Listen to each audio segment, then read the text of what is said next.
이사야서 6장은 이사야 선지자가 성전에서 하나님을 만나는 장면입니다. 하나님 만나고 그의 부르심을 새롭게 하는 장면입니다. 사실은 1장에서 5장까지도 이사야 선지자가 이미 선지자로서 자기 예언의 사명을 감당하고 있습니다. 어떤 분들은 6장이 늦게 기록되어 있긴 하지만, 뒤에 기록되어 있긴 하지만 사건은 먼저 일어난 사건이다, 그렇게 보는 분도 있고, 아니면 이미 선지자의 사명을 감당하는 중에 다시 한번 하나님께 부름받았다, 그렇게 보기도 합니다. 1장 1절에 보시면 우시야와 요담과 아하스와 히스기야 시대라고 아모스의 아들 이사야가 4명의 왕이 있을 때에 예언했다고 되어 있습니다. 역대기에도 보면 이사야 선지자가 우시야 왕의 말년과 관련해서 여러 가지를 기록으로 남겼다, 그런 말이 있습니다. 그러므로 우시야 왕이 죽은 다음에 부름받은 것이라기보다는 우시야 왕 시대에 이미 부름받아서 사역을 감당했고, 그러던 중에 우시야 왕이 죽던 해에 이 하나님을 만났다, 그렇게 보는 것이 더 타당하다, 그렇게 저는 생각을 합니다. 우시야 왕은 어떤 왕이었냐 하면 52년 동안 통치했던 아주 괜찮은 왕이었습니다.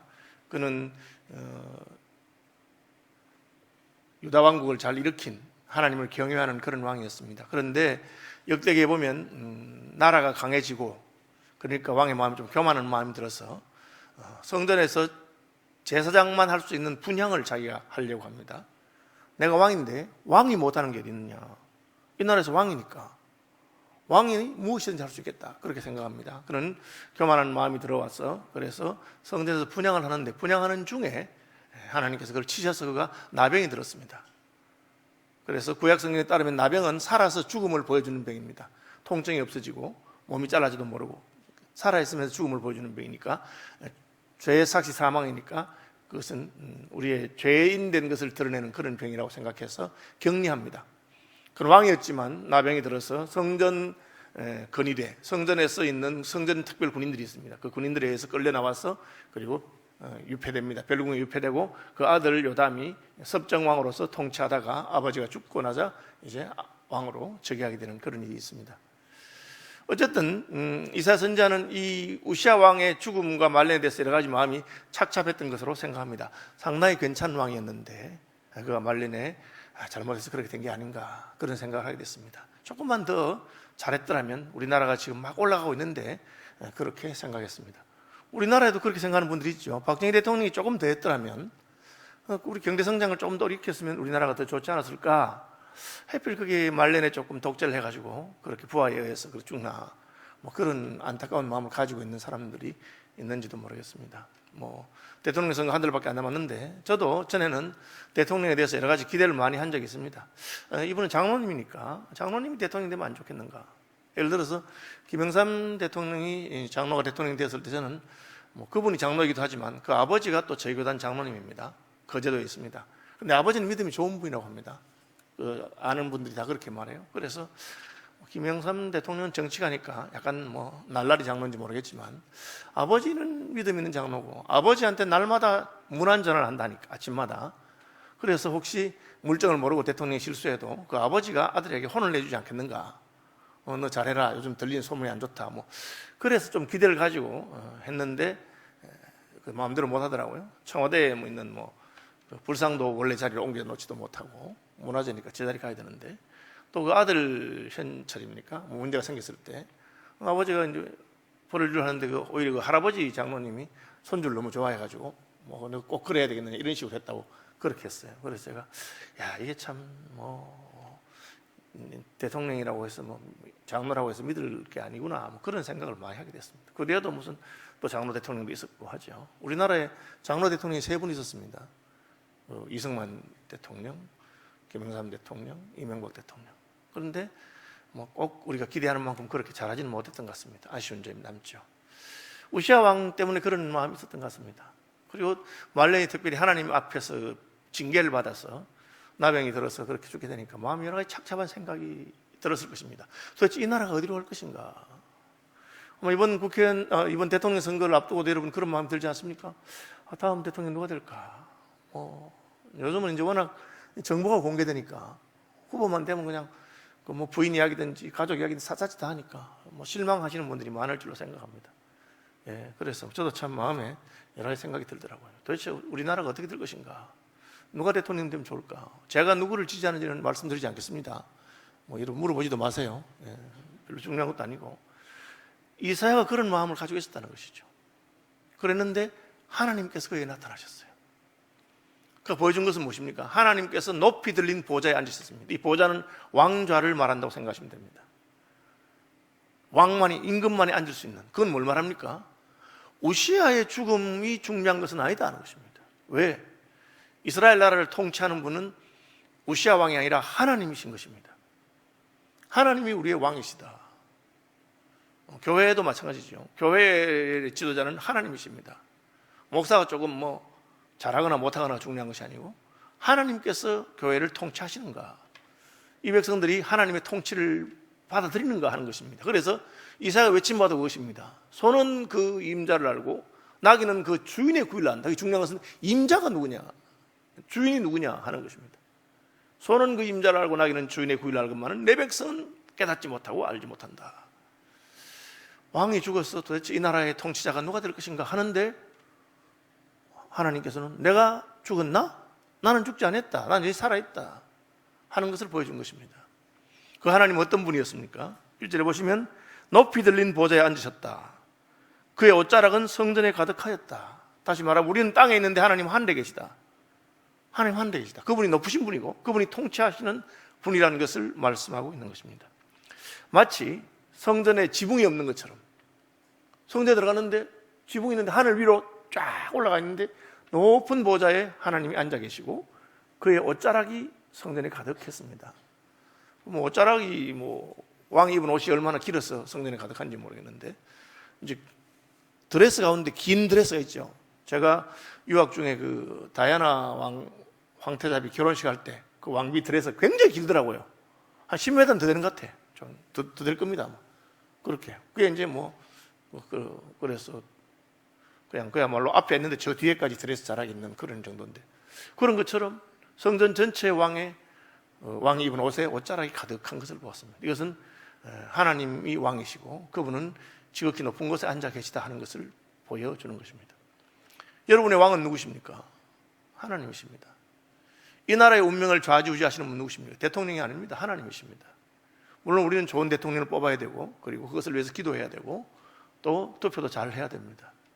그러나 내가 기대하고 믿었던 사람이 왕이 되지 않는다 하더라도, 대통령이 되지 않는다 하더라도 그것 때문에 이 나라가 문제가 되는 것이 아니라 우리의 왕이신, 소가 그 임자를 알고 나귀가 주인의 구위를 아는 것처럼 왕이신 하나님의 명령을 우리가 따르지 않는 것이 문제인 것입니다. 그것을 첫 번째 메시지라고 할 수 있습니다.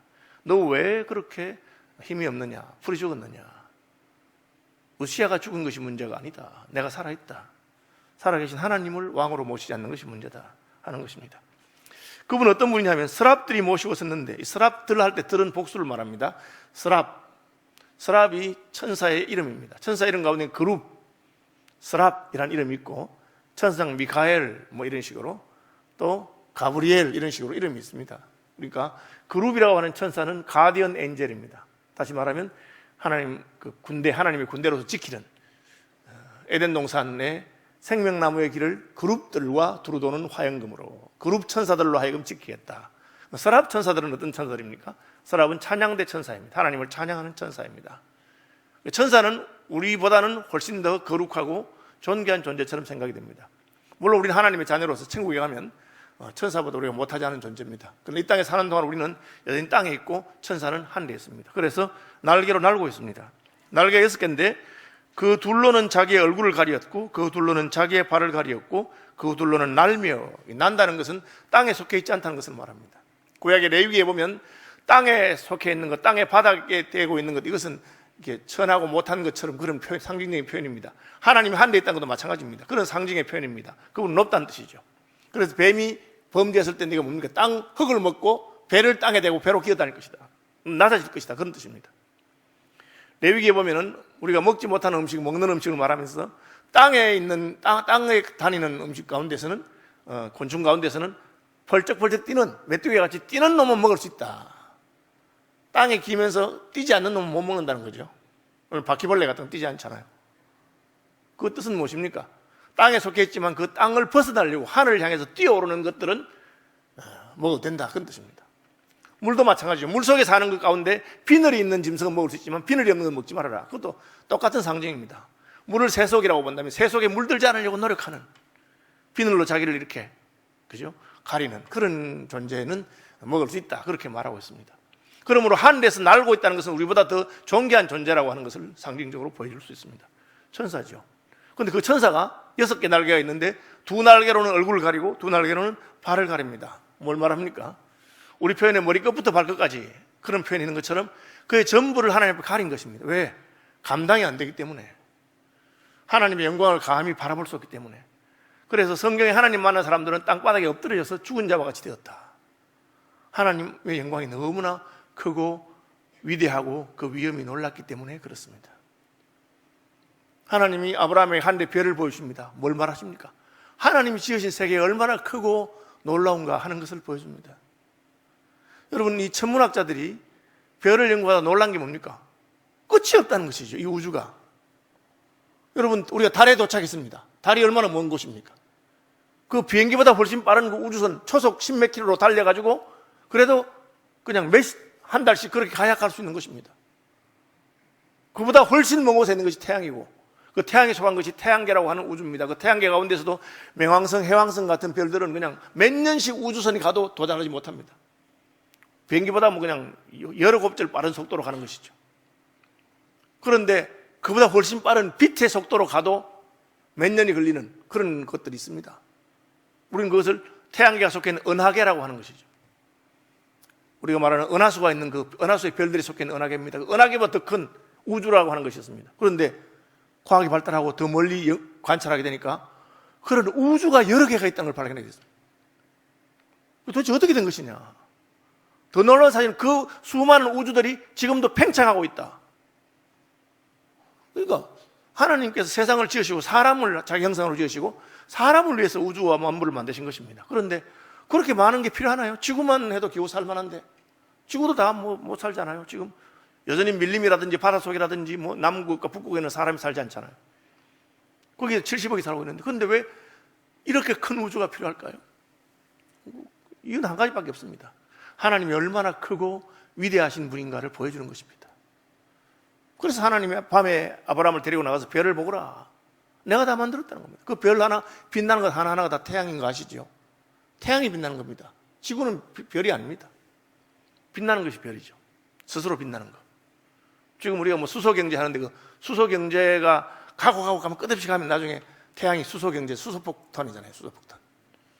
그런 겁니다. 하나님은 크고 위대하신 것이죠. 인생은 하나님에 대해서 그냥 뭐 자그마하게 생각합니다. 그죠? 그래서 뭐 어떤 존재들은 하나님 어디 계시냐고 한번 나와보시라고. 근데 하나님을 딱 만나면 그 크고 높고 위대하고 거룩함 앞에 인생이 꼼짝할 수 없게 되는 것입니다. 다 내 수준에 맞춰서 내 경험에 따라서 하나님을 재단합니다. 나보다 약간 클까? 나보다 조금 잘생기고 나보다 조금 힘이 세고 뭐 그런 수준에서 내 수준에 생각하는데 그게 아니죠. 그래서 사람이 여행을 해봐야 된다, 다른 곳에 다녀봐야 된다, 혹은 사람을 낳으면 서울로 보내봐야 된다. 왜? 서울에 사람이 많이 살고 크니까. 그렇죠. 지방에서는 차 타고 10분만 가면 멀어서 그래 안 갑니다. 제가 대구에서 개척할 때 대구의 지하철 종점 쪽에 개척했는데 그 대구에 사신 어떤 분이 그건 뭔데? 그리고 뭔데? 시내에서 개척 안 하고 그건 뭔데 쓰고? 그 시내 맞아요, 행정구역상. 그런데 뭐 거기 하셨냐고. 가까운 데 해야 되는데 차 타면 30분도 안 걸려요. 그렇게 말씀하시더라고요. 제가 미국 처음 갈 때 충격받은 게 그겁니다. 미국에서 이제 그 비행기를 타고 가다가 옆에 이제 아가씨가 하나 앉았는데 제가 영어 좀 늘어보려고 영어로 말을 걸어서 이야기를 했습니다. 그러니까 그분이 이제 뭐 웬 동양 사람이 말하니까 막 이야기를 해주는 거예요. 네, 한국서 왔다 하고 뭐 처음에 하는 말 하다가 이제 자기는 교육학을 공부하는 사람이고 책을 한 권 주더라고요. 스마트 스쿨, 스마트 키즈라고 하는 요즘식으로 말하면 무슨 대안학교나 특별학교 같은 그런 거에 대해서 한다고 그래서 이제 영어 좀 되는구나 하고 하니까 자기 집안 이야기를 하면서 자기 집이라는 제가 충격받았어요. 왜? 자기 집에 자가용 비행기가 몇 대 있다는 거예요. 우리는 잘 살면 뭐예요?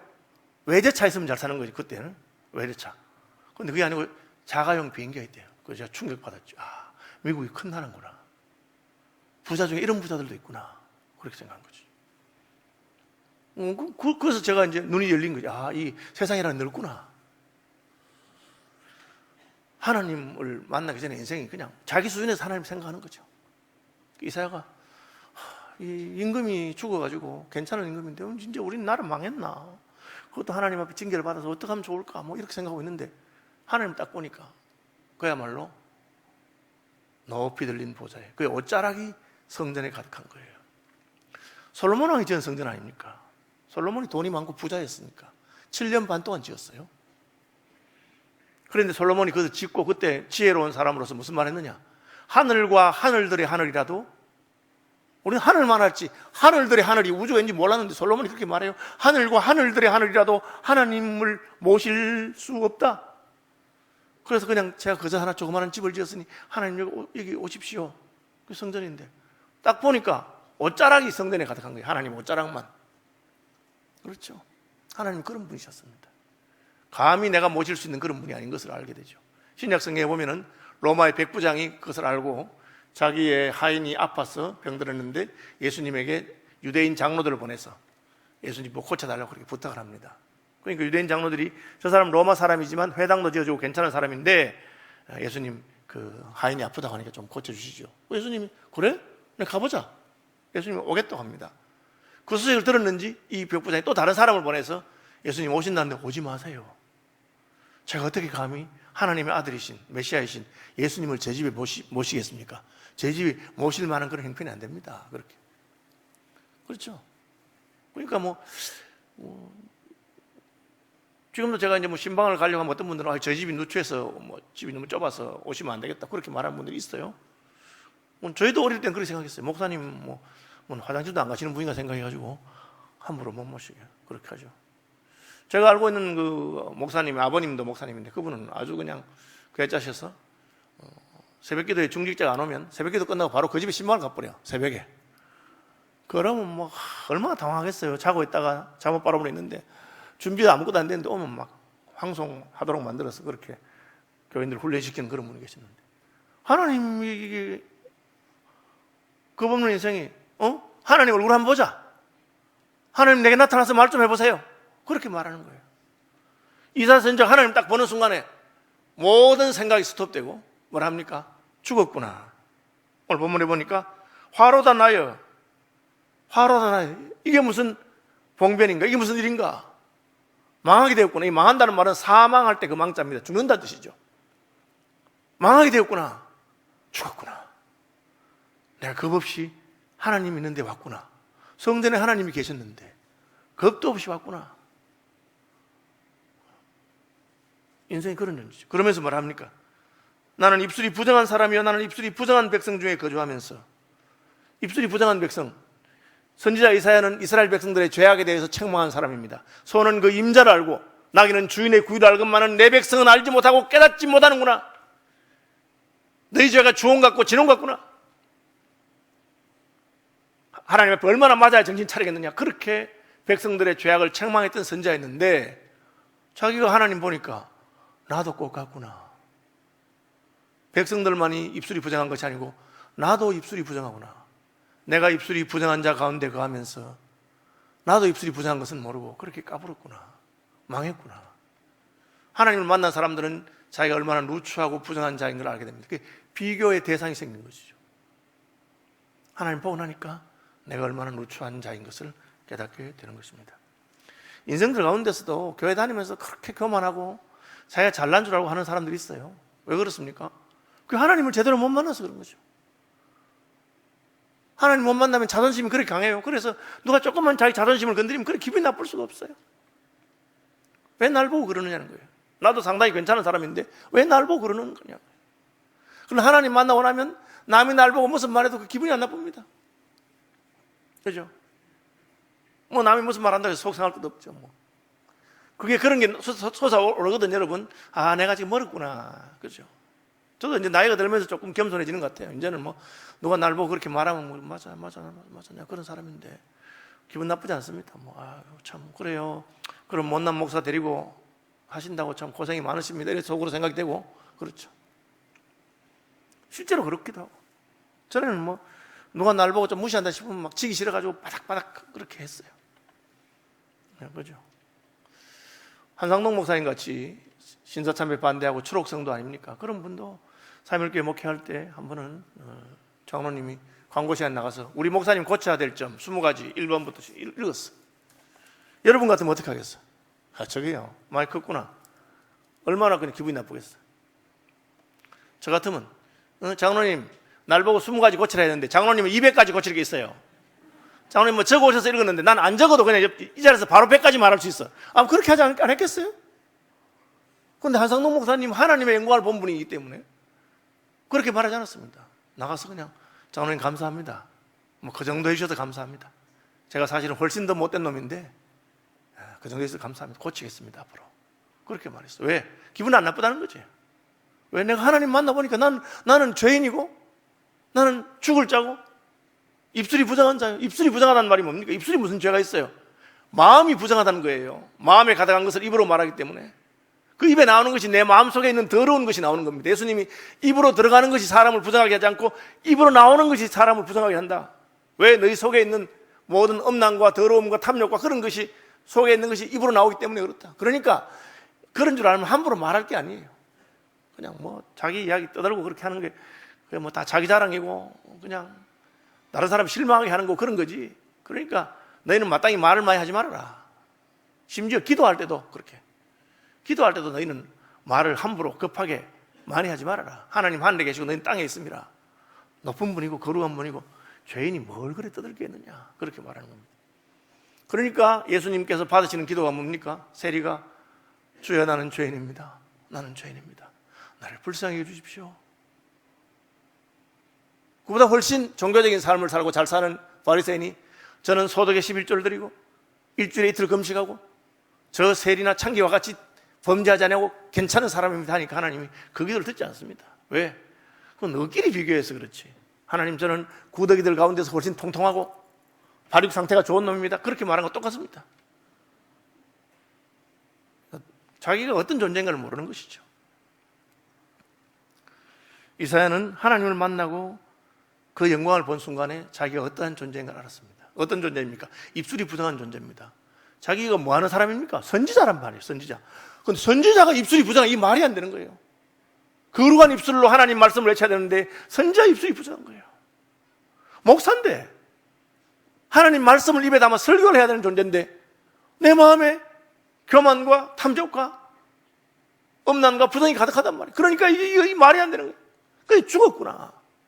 내가 지금 아무것도 모르고 다른 사람의 죄악을 함부로 지적했는데 내가 그런 존재가 아닌 것을 깨닫게 되었습니다. 화로다 나여 망하게 되었도다. 그러니까 그때의 그 서랍 중에 하나가 서랍 천사 중에 하나가 부젓가락으로 계단에서 왜 해필 입술이 부정한데 서랍이 나오냐? 서랍은 찬양대 천사래. 찬양대 천사.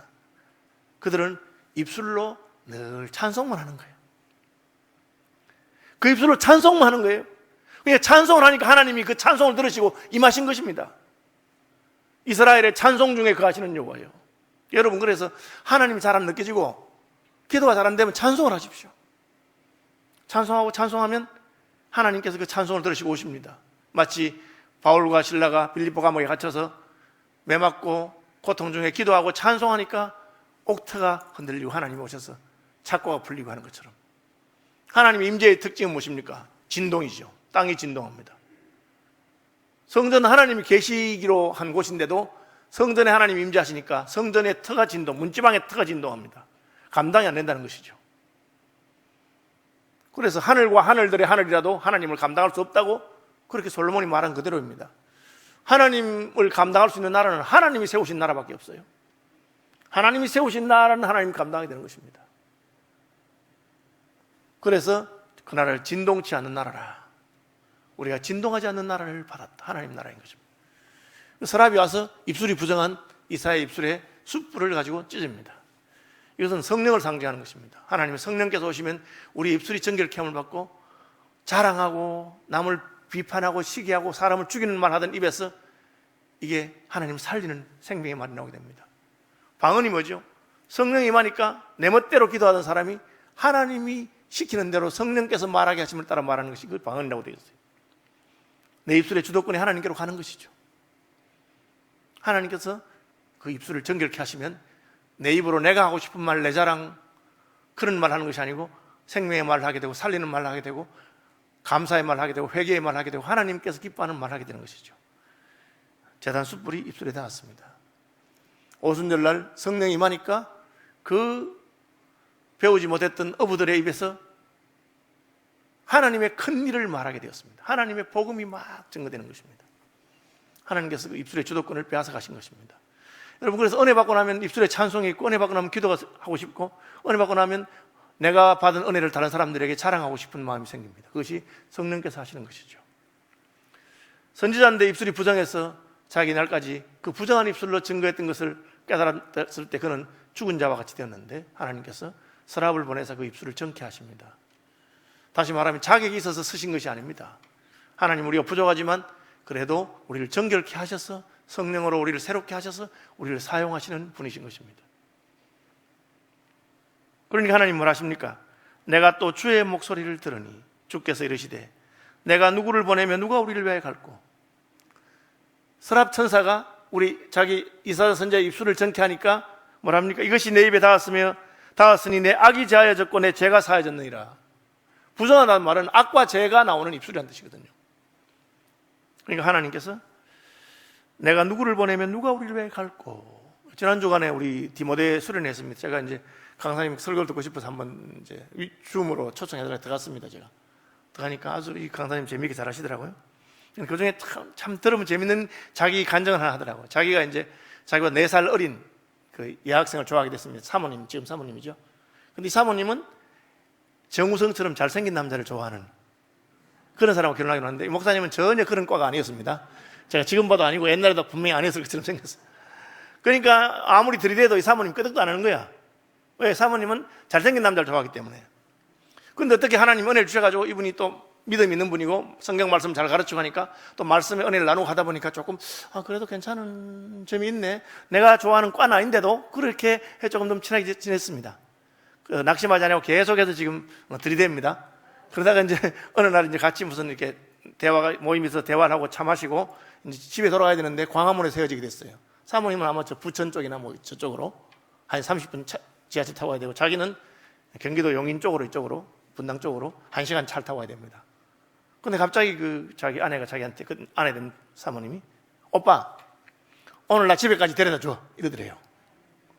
10시 반인데 그럼 집에까지 데려주면 가서 30분, 오늘 30분, 다시 1시간, 2시간 더 걸려야 되는데, 그러면 12시 넘는데 그 밤중에 1시간이 너무 늦잖아, 그냥 혼자 가, 그렇게 말했겠습니까? 자기가 막 그냥 뛸 듯이 기뻤답니다. 표정 관리하면서 그래 그렇게 말했다. 여러분, 왜 사모님이 왜 데려달라 하죠? 자기가 좋아하는 과도 아닌데 이제 마음이 열리고 좋아하게 됐다는 거죠. 그래서 그날이 자기들 1일이라고 그렇게 뭐 하더라고요. 정말 설교도 좋았는데 제가 그 이야기만 기억이 나네요. 하나님 뭐라 하십니까? 하나님, 선지자 이사야가 제단 숯불로 입술을 정케하니까 하나님이 사람이 어디 없을까? 내가 사람 하나 보내야 되는데 날 위해서 갈 사람이 없을까? 누가 있습니까? 지금 듣고 있는 사람이 이사야 혼자밖에 없단 말이에요. 이사야를 보고 그렇게 말하는 겁니다. 그게 무슨 뜻입니까? 이것이 일종의 하나님의 프로포즈라고 할 수 있습니다. 이사야야, 너 원래 입술이 부정한 사람이었지만 제단 숯불로 입술이 정결케 되지 않았니? 이제 내가 너를 한번 사용할 수 있겠니? 너 내 일을 할 수 있겠니? 하나님이 누구를 이 땅에 보내셨습니까? 하나님이 유일하게 믿을 수 있고 사랑하는 아들, 이는 내 사랑하는 자, 내 기뻐하는 자, 예수 그리스도를 보내신 것입니다. 그러니까 하나님께서 우리에게 뭘 시킬 때, 여러분, 그것이 하나님의 사랑의 프로포즈인 줄 아셔야 됩니다. 나 집에 데려줘, 오빠 나 집에다 데려줘 하는 말이 그런 뜻입니다. 이제 오빠가 좀 좋아졌다는 뜻이죠. 여러분, 순장을 하세요, 뭘 하세요 하면 그냥 그렇게 그 마음을 나는 사실 하나님 앞에 쓰임받을 수 없는 존재예요. 그런데 선지자라고 하면서 자기가 입술이 부정한 줄도 모르고 떠들었던 사람이었는데, 그렇죠. 저도 이제 다 나이가 이제 6학년 몇 반, 이제 3반입니다. 그래 하니까 조금씩 참 내가 참 철딱선이 없는 인생이었구나. 입만 열면 자기 자랑하고 그냥 잘난 척하고 그랬구나. 그런 생각이 드는 거죠. 그래서 풀이 팍 죽는데 하나님이 그래? 이제 얘기 좀 정신 차렸구나. 누가 나를 위해서 갈까? 너 이제 좀 나를 위한 메시지, 내가 전하고 싶은 설교 좀 할 수 있을까? 그렇게 말씀하시는 거죠. 하나님의 사랑입니다. 그러니까 이사야가 하나님 감사해요. 제가 하겠습니다. 저라도 주여 나를 보내소서. 제가 여기 있습니다. 제가 여기 있습니다. 제가 가죠. 누구에게 갑니까? 그러니까 그 다음 말이 너무 기가 막히는 말이에요. 이 백성의 마음을 둔하게 하며 그들의 귀가 막히게 하고 그들의 눈이 감기게 하라. 염려하건대 그들이 눈으로 보고 귀로 듣고 마음으로 깨닫고 다시 돌아와 고침을 받을까 하노라 하시기로. 이게 무슨 말이냐? 여러분 오해하면 안 됩니다. 하나님께서 잘 들으려고 하고 있는데 못 듣게 만든다는 뜻이 아닙니다. 들을 마음이 없다는 것입니다. 들을 마음이 없으면 아무리 말해도 안 들립니다. 아들이 아버지의 말을 듣기 싫어하는데 아버지가 말하면 뭡니까? 꼰대고 잔소리지. 그게 안 되는 거예요. 지금 스데반 집사님이 죽을 때까지 말씀을 전하다 죽었습니다. 근데 스데반이 막 성경을 인용해서 말하니까 갑자기 자기들 가슴이 뜨끔한 거야. 듣는 사람들 가슴이 뜨끔했어. 그럼 어떻게 해야 돼요? 회개하고 돌이켜야 되는데 귀를 막고, 가슴이 뜨끔하니까 귀를 막고 돌을 들어 쳤습니다. 여러분, 이사야 시대의 사람들이 이사야가 아무리 말해봐도 우시아 왕, 요담 왕, 아하스 왕, 히스기야 왕 같은 상당히 괜찮은 왕들이 나서면서 그 나라가 일어난 겁니다. 여러분, 우리나라 대통령이 그래도 다들 괜찮은 분들이에요. 그만하면. 그래서 우리나라가 이만큼 온 거예요. 3만 불 되고 뭐 다들, 우리는 뭐 대통령 다 싫어하잖아. 전부 다. 지난 대통령 다 싫어하고 다 감옥 보내고 이러는데 뭐 그래도 어쨌든 이만큼 괜찮은 거라. 근데 문제는 잘 먹고 잘 살만 하니까 하나님도 필요 없고 아무것도 필요 없어. 듣고 싶은 마음이 전혀 없어. 더구나 선진국에서 태어난 우리 다음 세대들은 어떻습니까? 누구 말도 안 들어. 내가 하고 싶은 대로 하고 싶어. 그러니까 왕이 와도 그 말을 듣지 않는 겁니다. 자기 땅에 오면 자기 백성이 영접하지 않았다? 왜? 그냥 나한테 빵이나 만들어주지 뭘 그냥 뭐 잔소리를 하고 있나. 하나님 좀 듣기 싫으니까 그냥 입 다물고 계세요. 가만히 그냥 찌그러져 계세요. 선지자도 뭐 필요 없어요. 그런 마음이 있으니까 말한다고 되는 게 아니란 겁니다. 왜? 선지자조차도 자기가 부정한 줄 모르고 떠들었으니 이제 하나님께서 선지자의 입술을 정케 하셔서 다시 보냅니다. 그러면서 하는 말이 그래도 듣지 않을 거야. 그들이 듣는다고 생각하지 않는다. 왜? 스스로 듣기를 원치 않은 사람에게 하나님이 아무리 해도 듣지 않습니다. 하나님은 듣기를 원치 않은 사람은 그냥 그대로 두십니다. 그들의 입을, 그들의 귀를 막고 마음을 막고 막게 합니다. 여러분, 설교 듣는데 설교가 귀에 속속 들어온다. 큰 은혜인 줄 아시기 바랍니다. 하나님께서 은혜를 주셔서 들리는 거예요. 그게. 아니 지금 내가 인생살이 바빠 죽겠는데 교회 오기 직전까지 가정 문제, 자식 문제, 뭐 별의별 문제 때문에 고민이 많은데 무슨 설교가 귀에 속속 들어와요? 내 마음이 다 거기 가 있는데 뭐 안 들어도 자연스러운 거로 생각합니다. 그런데 하나님이 은혜를 주시면 듣는 겁니다. 오순절날 성령이 임하니까 베드로와 그 사도들의 입이 열려서 복음을 담대하게 전하고 하나님의 큰 일을 말하고, 그러니 갑자기 안 들리던 외국어가 난곳방언으로, 우리의 난곳방언으로 하나님의 큰 일이 들리기 시작하는구나. 그래서 하나님이 하셔야만 하는 거예요. 그걸 언제?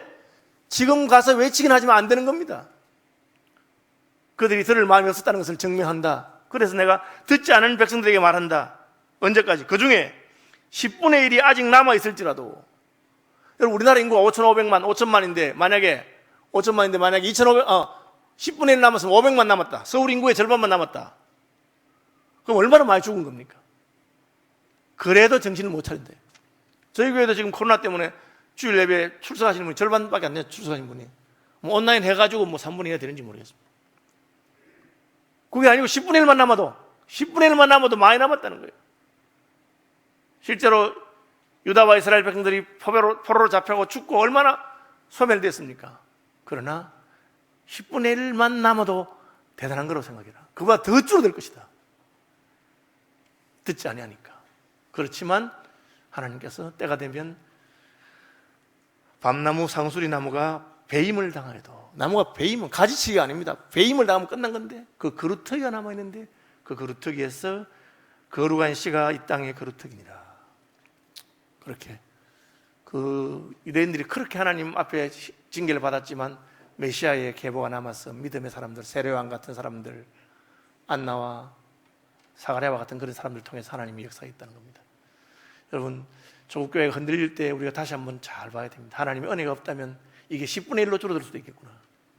10분의 1로 줄었는데도 하나님께서 그것도 많이 남았다, 더 줄지도 모른다, 그렇게 말씀하실지도 모릅니다. 한국에 예수 믿는 사람이 2천만이다, 1,800만이다, 800만이다, 1,000만이다 그랬습니다. 1,000만이다, 800만 했는데 그게 80만이 남아도 더 줄어도 그럴지도 모른다. 왜? 우리가 듣지 않은, 무슨 말 해도 듣지 않은 그 다친 귀와 다친 마음을 가지고 있기 때문에.